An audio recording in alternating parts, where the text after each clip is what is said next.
for 2 years. Then, in November 2000, they encounter a banana plantation. Once they search the modest cinder-block shelter, they uncover more than produce. The Secret Service has just stumbled into a counterfeiting hotbed. They confiscate printing equipment, including a large press, negatives, ink, and sheet after sheet of 20s and 100s. The people there are true printers. They take a little bit more time. They try to get the paper a little bit closer. They try to get the inks closer. They'll try to counterfeit some of our security features and those kinds of things. They've caught the counterfeiters, but how many of their bad bills have hit the streets?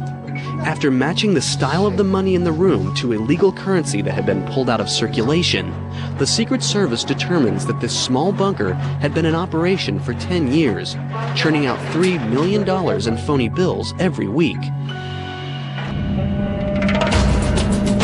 It was a major bust, but it was only the beginning. Authorities estimate that hundreds of these hidden money-making factories are scattered throughout the country. It's an underground war that the Secret Service still fights today. We have an office in Bogota. We work closely with the police forces down there. And together we have made a significant dent in the amount of counterfeit money that's been produced in Colombia and that's coming out of Colombia. United States Mint and the Bureau of Engraving and Printing's job is to manufacture mega money. It's a high-stakes, high-security operation designed to stop counterfeits and theft. But once the money is ready to enter circulation, the opportunity for danger is even greater. When money changes hands, anything can happen. Transporting the money from the factories is a major operation that calls for the highest vigilance against gunpoint heists and even inside jobs. Each money factory has immense loading docks. Forklifts and transfer workers move the money under intense security precautions. Armed guards watch every move. At the transport points, as you're loading it or unloading it, is the riskiest part because the money's exposed for anyone to take. Millions of dollars are loaded up into unmarked 18-wheelers. And where do these semis go?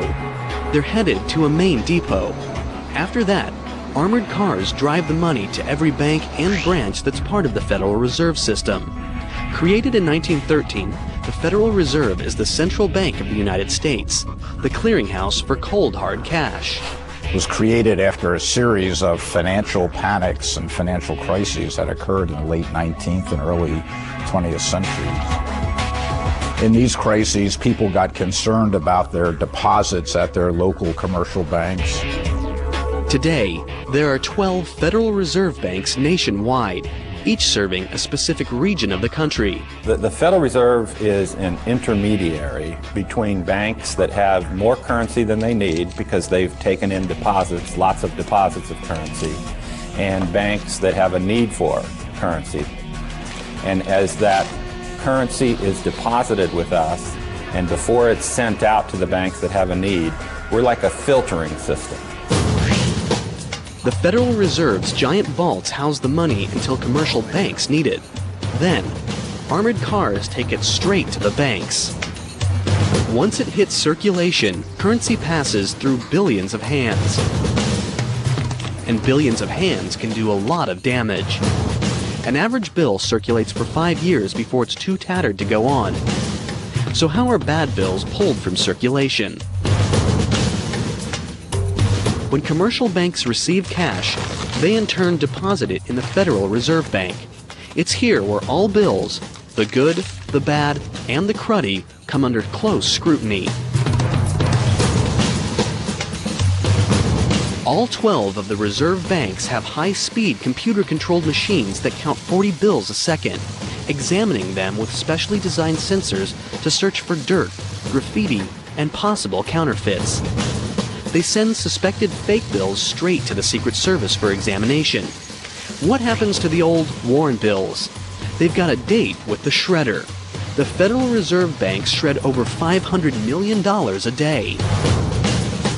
When these bills are shredded, they're out of circulation, and new bills are printed to take their place. But what do you do if your money is destroyed? The commercial banks won't take it, so this cash never meets the Federal Reserve's shredders. But it's still considered legal tender. So where does it go?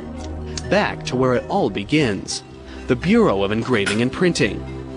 The Bureau has a free service that most people have never heard of. It's called the Mutilated Currency Division, and anyone can send their most fragile 5s and tattered 20s directly to their office for a refund. Hurricanes, tornadoes, all of the natural disasters that you hear, we get the remnants of the currency that has been damaged from those things. When bills first leave the Bureau, they're inspected for the slightest flaws. The messy bills that make it back undergo the same careful scrutiny. The Bureau employs 17 full-time examiners.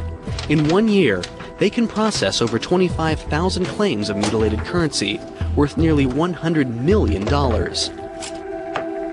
The tools?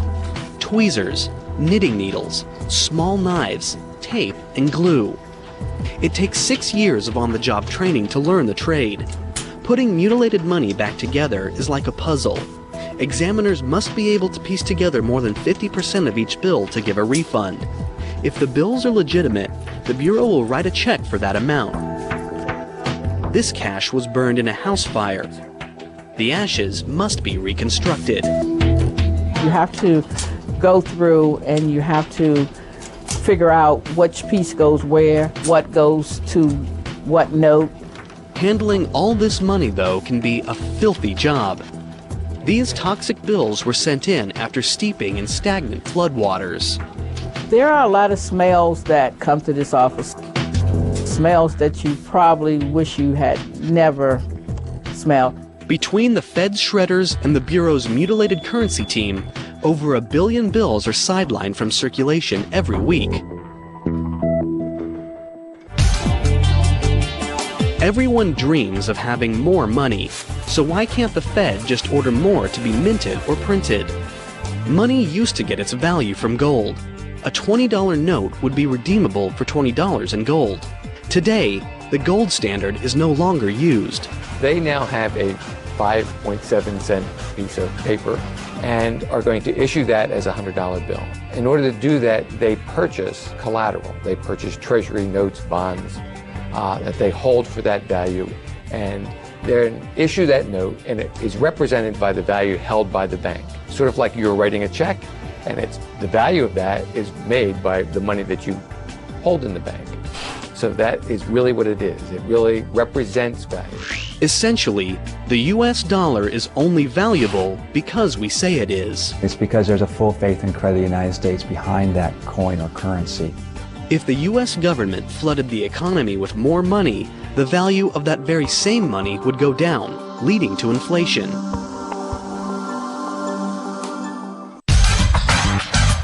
Today, cash is increasingly replaced by electronic credit and debit.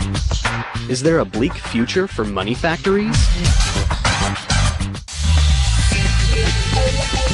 Some people want to clip a branch of the money tree for good.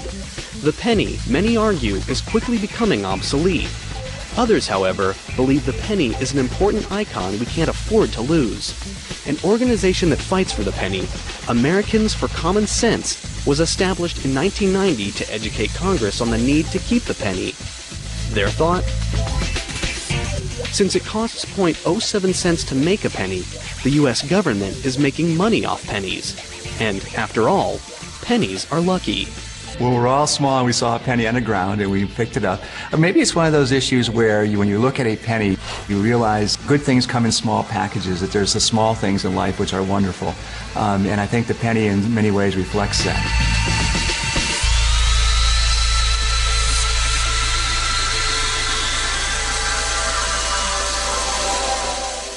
As long as there's the need to buy and sell, there's a need for money factories. The US dollar is still the most reliable currency in the world. It's up to the Bureau of Engraving and Printing and the United States Mint to supply it. This cash has the embedded high-tech tricks to stop counterfeiters, the security to get delivered into the right hands, and that crisp snap that just can't be replaced. Nothing makes you feel like $1 million, like $1 million.